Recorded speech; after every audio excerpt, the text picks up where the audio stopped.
Ay. May uhuli po. Huli tayo ng mga gutos gamit itong maliit na bato na to. Kaya kita niyo.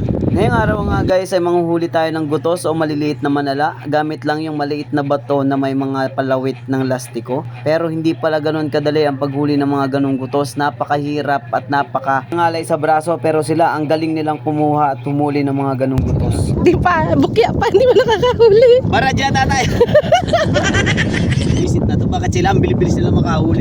Pero dahil hindi tayo marunong sumuko, ayan, nakahuli rin ako ng isang peraso at malaki. Sumunod talaga siya sa bato at kinagat niya yung bato at hinila ko. Tuwan-tuwa nga po ako niya nung nakahuli ako ng isang gutos. Grabe, halos 3 oras akong kakait siya ng bato. Isang gutos lang ang nahuli ko. Kaya nung huli, bumili na lang ako ng 1 kilo doon sa mga bata.